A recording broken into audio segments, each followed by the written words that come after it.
आणि यानंतर थेट मुंबईमध्ये जाऊयात। शिवतीर्थ निवासस्थानी अख्खं ठाकरे कुटुंब हे एकत्र आलेलं आहे। ठाकरे कुटुंबीय शिवतीर्थ निवासस्थानी जमलेले आहेत। काही वेळापूर्वी उद्धव ठाकरे हे रश्मी ठाकरे यांच्यासोबत पोहोचले।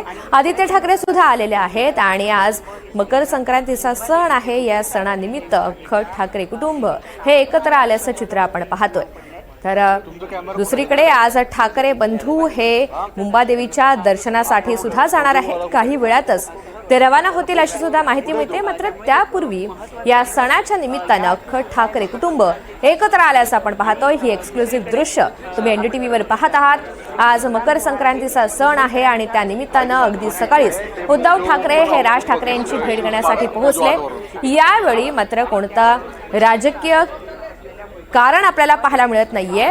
सणाच्या निमित्तानं पुन्हा एकदा ठाकरे कुटुंब एकत्र आल्याचं दृश्य आपल्याला पाहायला मिळतंय आणि बऱ्याच वर्षांनंतर खरं तर या सणानिमित्त ठाकरे कुटुंब एकत्र आल्याचं आपल्याला पाहायला मिळतंय।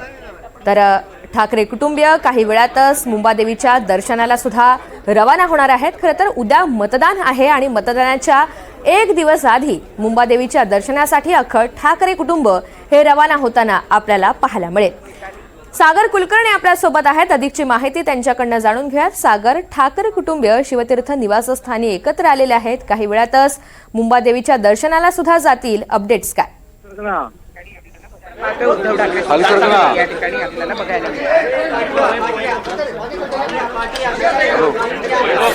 सागर, माझा आवाज आपल्यापर्यंत पोहोचतोय?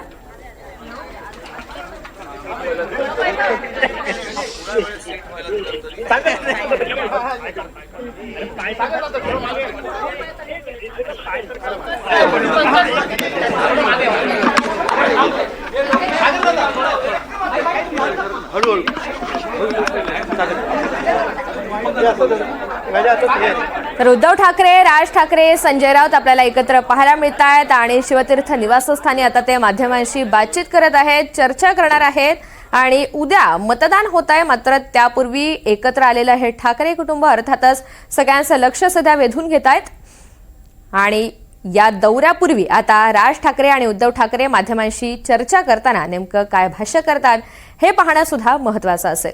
आता मुंबादेवीच्या दर्शनासाठी ठाकरे बंधू रवाना होतील आणि एका प्रकारे मुंबईकरांसाठी सुद्धा हा एका प्रकारे संदेश देण्याचा प्रयत्न असेल। संजय राऊत सुद्धा उपस्थित आहेत। त्याशिवाय अख्खं ठाकरे कुटुंब एकत्र आलेलं आहे। रश्मी ठाकरे, आदित्य ठाकरे हे सुद्धा राज ठाकरे यांची भेट घेण्यासाठी इथे पोहोचले आणि शर्मिला ठाकरे असतील किंवा राज ठाकरे यांची सून आहे अमित ठाकरे आपल्याला पाहायला मिळतात आणि ठाकरे कुटुंबियांमधला हा संवाद सध्या पाहायला मिळतोय।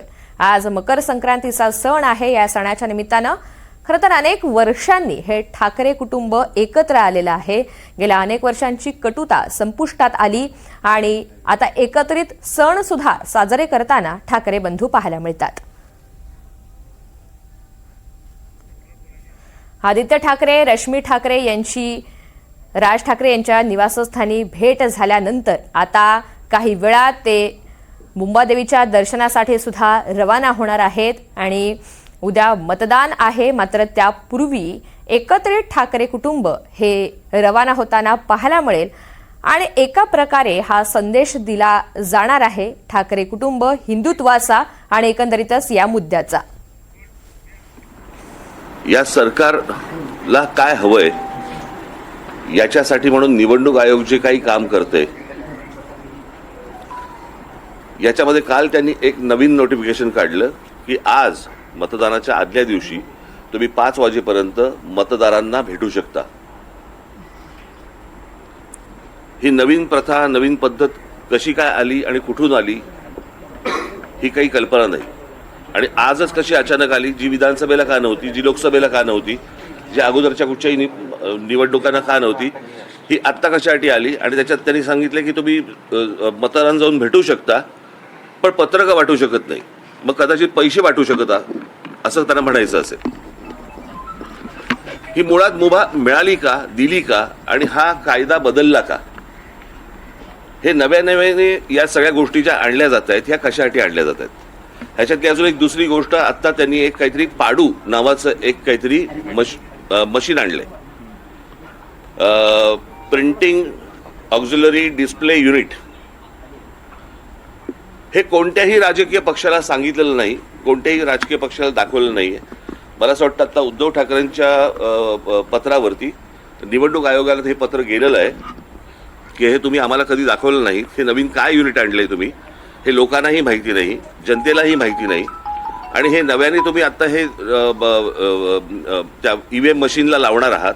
हे काय मशीन आहे, म्हणजे हे दाखवावं सांगावं इथपर्यंत पण गेलेले नाही आहेत निवडणूक आयोग. जे त्यांना हवंय ते करतायत, ते वाघमारे ह्याच्यावरती उत्तर द्यायला तयार नाही आहेत. अर्थात आत्ताच्या सरकारने हा वाघ कधीच मारून टाकलाय, त्याच्यामुळे त्यांच्याकडनं काही अपेक्षा नाही आहेत. परंतु ही कोणती प्रथा आणि हे कोणत्या गोष्टी या महाराष्ट्रामध्ये चालू आहेत आणि निवडणुकीच्या तोंडावरती रोजच्या रोज हे कायदे बदलत आहेत, हा काय प्रकार आहे? मला असं वाटतं की पत्रकार म्हणून तुम्ही देखील ह्या गोष्टींचे प्रश्न त्यांना विचारले पाहिजेत, जनतेने पण विचारले पाहिजेत की हा काय प्रकार सुरू आहे तो.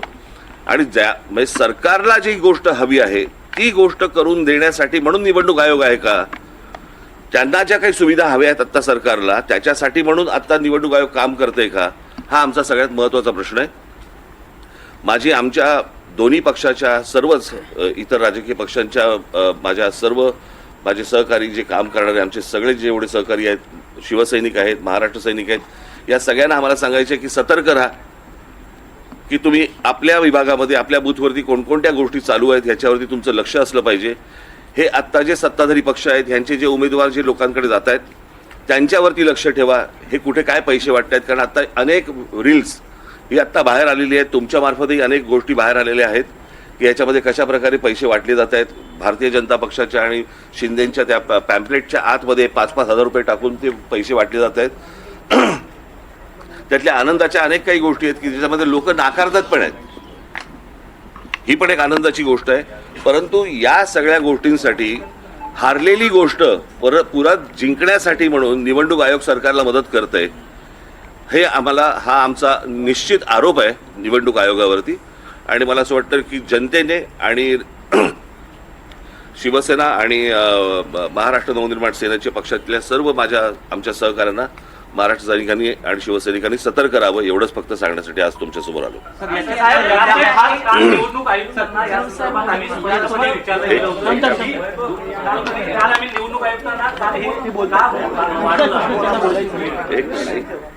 तुम्ही कॅमेरामन जर गप्प बसलात तर बरं होईल. सर, काल आम्ही निवडणूक आयुक्तांना हाच प्रश्न विचारला की तुम्ही 5 नंतर घरोघरी का प्रचाराला वेळ देत आहात. वारंवार विचारला गेल्यानंतर त्यांनी कुठल्याही प्रकारचं उत्तर देण्यात आलं होतं. परंतु शेवटी त्यांनी सांगितलं की हा जुनाच नियम आहे आणि आम्ही आता तो नाही, पण या निवडणुकीला का? ही गोष्ट विधानसभेला का नाही? ही गोष्ट लोकसभेला का नाही आली?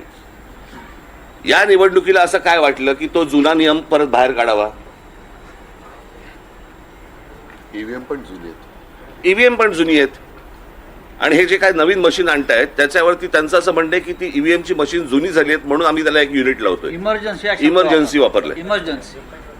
जी काय मशीन्स आहेत ती आम्हाला कोणाला माहिती पण नाहीये, तुम्हालाही माहिती नाहीये, लोकांनाही माहिती नाहीये हे काय आहेत ती मशीन्स.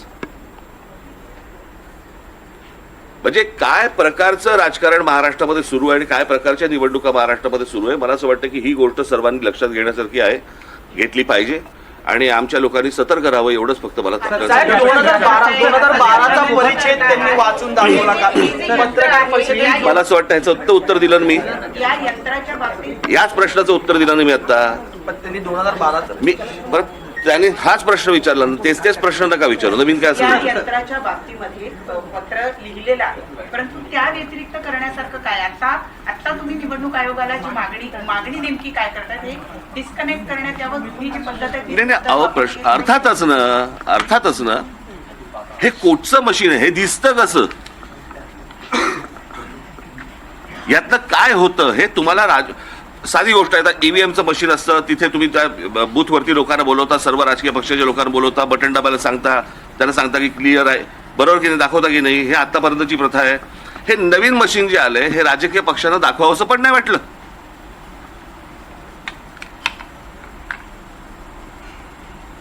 ह्याच्यामधनं गडबड होणार नाही परत मतदानामध्ये, ह्याची गॅरंटी कोणी घ्यायची? इतकी बेबंदशाही चालू आहे. आम्हाला आज असं वाटलं म्हणून आम्ही आज असं केलं. ही कुठची लोकशाही चालू आहे? ही कोणत्या निवडणुका सुरू आहेत?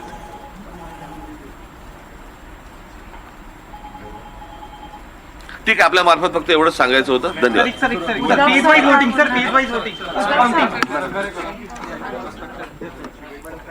तर निवडणूक आयोग सरकारला मदत करताय असा थेट आरोप राज ठाकरे यांनी केलेला आहे. त्यांनी माध्यमांशी संवाद साधलेला आहे. जो आता नवा नियम हा समाविष्ट करण्यात आलेला आहे, त्या संदर्भात नवं नोटिफिकेशन काढण्यात आलेलं आहे, त्या संदर्भात सुद्धा टीका केलेली आहे राज ठाकरे यांनी. प्रचार हा आज सुद्धा करता येणार आहे, मात्र पत्रकं वाटता येणार नाहीयेत. हा नियम आत्ता लागू करण्याचं कारण काय? मागच्या निवडणुकांमध्ये ते पाहण्यात आलेलं नव्हतं. मग हा जुना नियम आत्ता लागू करण्याचं नेमकं कारण काय, असा सवाल त्यांनी थेट विचारलेला आहे. शिवाय राज्य निवडणूक आयोगावर त्यांनी जोरदार टीका सुद्धा केलेली आहे. या व्यतिरिक्त ईव्हीएमला एक मशीन, एक युनिट हे जोडलं जाणार आहे आणि त्या संदर्भात सुद्धा त्यांनी काही सवाल विचारलेले आहेत. या मशीनविषयी कुणालाही माहिती देण्यात आलेली नाही. या संदर्भात राजकीय पक्षांना माहिती देण्यात आलेली नाही, माध्यमांना याची माहिती नाही, मतदारांना या संदर्भात कोणतंही मार्गदर्शन करण्यात आलेलं नाहीये. असं असताना या मशीनची आवश्यकता नेमकी काय, असा सवाल सुद्धा राज ठाकरे यांनी उपस्थित केलेला आहे. या व्यतिरिक्त त्यांनी सरकारवर सुद्धा जोरदार टीका केलेली आहे. पत्रकं वाटता येणार नाहीयेत, मात्र पैसे वाटले तर मग चालणार आहेत का, असा खोचक सवाल सुद्धा त्यांनी उपस्थित केला. कारण राज्यभरामध्ये अनेक ठिकाणी राड्याच्या घटना घडलेल्या आहेत, पैसे वाटपाचे प्रकार उघडकीस आलेले आहेत आणि या सगळ्या संदर्भात सुद्धा त्यांनी रोखठोकपणे भाष्य केलेलं आहे.